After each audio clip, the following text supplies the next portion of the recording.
fleurs, comme les annuelles par exemple, qui demandent beaucoup d'eau. Il faut les arroser souvent pour qu'elles fleurissent. Par contre, il y a certaines fleurs, comme en fait les cactus, certaines plantes, qui quand on les arrose trop, ben, ça leur fait pas leur bonheur, puis finalement ils meurent. Donc, qu'en est-il chez l'humain? Est-ce que l'activité physique, c'est réellement pour tout le monde, ou il y aurait, comme chez les plantes, certaines personnes pour qui on devrait essayer de limiter la pratique d'activité physique pour ne pas nuire à leurs conditions? Donc, c'est un peu dans cette optique-là que je vous fais ma présentation. Et on va essayer ensemble de démystifier, finalement, c'est pour qui l'activité physique. Et pour ce faire, j'ai deux règles, dans le fond, deux règles du jeu dans mon mythe ou réalité. La première, c'est que vous devez idéalement participer et m'indiquer si vous êtes en accord ou en désaccord avec la proposition que je vais vous faire. Et pour ce faire, ma deuxième règle, c'est que le carton rouge, c'est quand vous êtes en désaccord, puis le carton vert, vous pouvez aussi lever votre vert, je n'avais pas pensé que ça fitait dans les couleurs et tout, mais si vous êtes en accord, c'est bon? Donc on procède avec la première. Quand on a un proche parent ou un ami qui est atteint d'une maladie chronique, on est souvent porté à vouloir faire de notre mieux pour pouvoir l'aider. Et souvent, ça se concrétise dans des paroles comme « T'es malade, il faut que tu te reposes, c'est ça qui est le mieux pour toi ». Est-ce que vous êtes en accord ou en désaccord avec cette proposition? Ok, c'est quand même, c'est peut-être pas très partagé, il y a beaucoup de gens qui disent que c'est faux. En effet, c'est faux. Donc, on a démontré en fait au laboratoire que l'activité physique, ça permet d'améliorer l'efficacité des traitements, notamment des traitements en hémodialyse pour les gens qui ont de l'insuffisance rénale.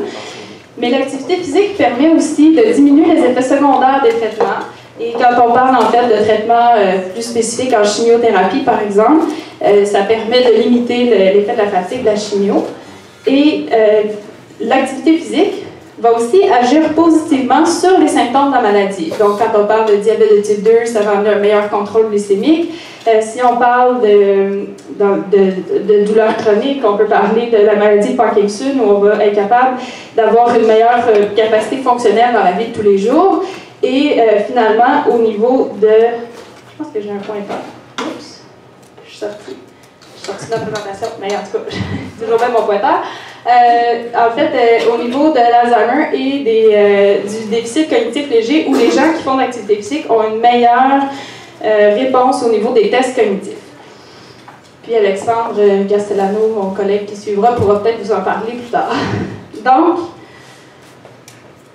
si on regarde tout ça, en fait, on se rend bien compte que même en contexte de maladie, la pratique d'activité physique amène tout de même des bénéfices. Et je pense qu'il ne faut pas sous-estimer le contexte de la personne, mais si la personne se sent capable d'en faire, bien, il faut l'encourager à en faire pour qu'elle puisse en tirer des bénéfices.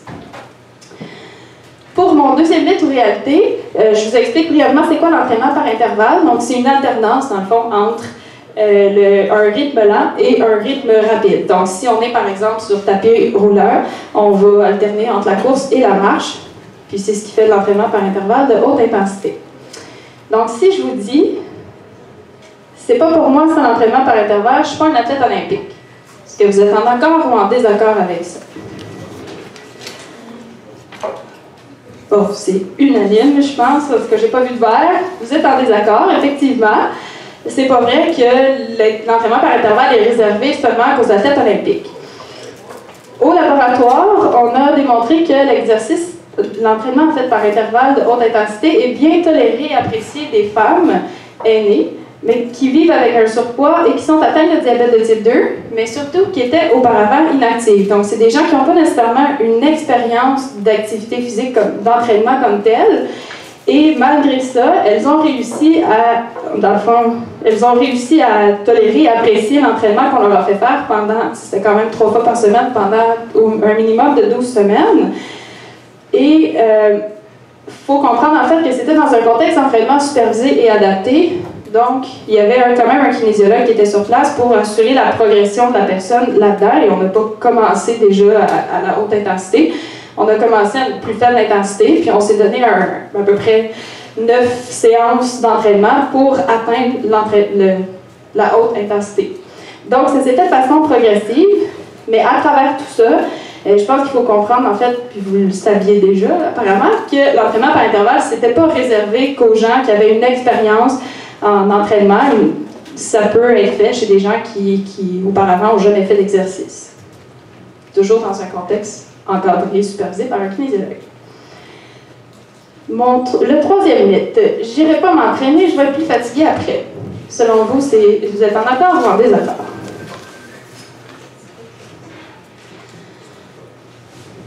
Ok, je sais pas mal tout le monde me dit que la majorité, c'est... J'ai Christy Alexandre qui est fière de ça, elle me dit que c'est vert. Mais la majorité d'entre vous, en fait, m'avait indiqué que c'était faux. Effectivement, en fait, dans un sens, Christian Alexandre a un peu raison. C'est-à-dire qu'au début, dans les premières séances, chez des gens qui sont inactifs, il y a effectivement une certaine fatigue qui s'installe. Les gens se sentent plus fatigués puis vont diminuer un peu plus leurs activités. Mais après, en seulement quelques semaines d'adaptation, ces personnes-là arrivent à passer moins de temps assis après, dans le fond, de la séance d'entraînement. Donc, et ça, ça s'est fait dans le fond chez des hommes aînés qui étaient auparavant inactifs et qui suivaient un programme en musculation qui était, croyez-moi, assez... en fait, pour les avoir entraînés, c'était un programme qui était assez exigeant pour eux. Et oui, au début, ils ressentaient de la fatigue, mais à la fin, ils me disaient en fait que ça leur amenait de l'énergie, plus d'endurance pour réaliser leurs activités de la vie quotidienne. Donc, ce que je retiens en fait de ça, c'est de maintenir vos bonnes habitudes à travers tout ça, de ne pas se décourager dans les premières fois. Ça va être plus difficile, oui, mais si vous passez par-dessus, vous allez être capable de vous améliorer puis éventuellement ressentir plus d'énergie suite, dans le fond, à l'exercice. Et pour maintenir vos bonnes habitudes, au laboratoire, on s'est intéressé au contexte d'entraînement. Donc, c'est-à-dire, qu'est-ce qui favorise le plus des saines habitudes? Est-ce que le fait de s'entraîner à l'intérieur, donc plus dans un gym, versus s'entraîner à l'extérieur, donc aller dehors au parc Blanchard, par exemple? Est-ce que ça amène une différence sur le maintien des habitudes? Puis effectivement, on a remarqué que quand les gens s'entraînent à l'extérieur, il y a une meilleure adhérence sur 3 mois d'entraînement. Donc, si je peux vous donner un conseil pour vous aider à maintenir vos bonnes habitudes, parce que c'est pas nécessairement facile, allez pratiquer dehors. Et finalement, le dernier, j'ai jamais fait d'activité physique de ma vie, je ne commencerai pas aujourd'hui. Qu'est-ce que vous en pensez? Ah ben là, ça c'est unanime. Christian Alexandre, t'es sûr que tu restes avec le rouge? Ok, parfait. Donc, c'est faux. En fait, il y a l'activité physique que vous allez faire... En fait, je peux-tu reculer? Si vous n'avez pas fait d'activité physique quand vous étiez jeune, vous n'avez pas manqué le train. Il n'est jamais trop tard pour commencer, puis c'est vraiment l'activité physique que vous faites aujourd'hui, ici, maintenant, qui a une influence qui a le plus d'influence, en fait, sur votre santé d'aujourd'hui. Donc, et ça, peu importe ce que vous avez fait avant, je pense que c'est important de le noter, mais c'est sûr que si vous avez fait de l'activité physique avant, ça va grandement vous aider à acquérir un sentiment de compétence, un sentiment de confiance, parce que vous avez de l'expérience en activité physique, vous en avez déjà fait, c'est plus facile. Mais ça n'empêche pas que, même si on n'a pas de background, on a vu qu'on pouvait faire l'entraînement par intervalle ou qu'on pouvait faire différents types d'entraînement quand même, puis apprécier ça. Donc, c'est possible. Pourquoi est-ce que c'est l'activité physique qu'on fait aujourd'hui qui a le plus d'impact sur notre santé? Bien, en fait, c'est parce que, c'est pas compliqué, les bénéfices de l'activité physique sont éphémères. Quand on arrête, il n'y en a plus. Donc, c'est un peu de là que vient le principe de maintenir ses bonnes habitudes de vie, c'est important. De continuer de pratiquer de l'activité physique, de sortir dehors pour aller en faire, c'est ça qui va vous aider. Et finalement, quand on parle de bénéfices, souvent, c'est ça un peu qu'on mesure notre performance, mais ceux qui voient les plus grandes améliorations en termes de bénéfices d'activité physique, c'est ceux qui en ont le plus besoin. Donc, gardez ça en tête, c'est pas ceux qui en ont fait le plus longtemps dans leur vie, c'est vraiment ceux qui en ont le plus besoin. En fait, peut-être que c'est un petit message à vous dire, si vous avez des belles améliorations, c'est peut-être parce que vous en aviez vraiment besoin. Mais ça, je vous laisse l'interpréter. Donc, à la lueur de tout ça, en fait, qui peut bouger? Bien, finalement, on n'a pas réussi vraiment, c'était pas l'objectif non plus, mais on n'a pas identifié de sous-groupe pour qui c'est contre-indiqué de faire de l'activité physique. Et ça, même dans un contexte de maladie ou même dans un contexte où on n'a jamais pratiqué d'activité physique, c'est possible d'en faire. Et deuxièmement, il ne faut pas sous-estimer l'apport de l'activité physique, notamment chez les populations qui sont en moins bonne santé. Donc, l'activité physique a toujours eu ben, je dis toujours, je ne vais pas dire ça, l'activité physique, comme je vous ai montré, a des bénéfices même dans ces populations-là.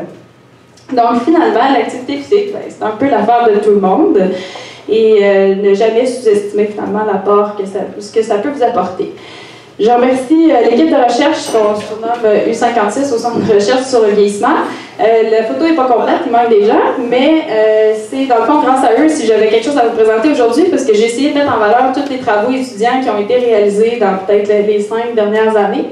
Si jamais vous voulez nous suivre, vous pouvez nous suivre sur Facebook à la Chaire de recherche du Canada pour un vieillissement en santé ou m'écrire un courriel, puis je répondrai à vos questions.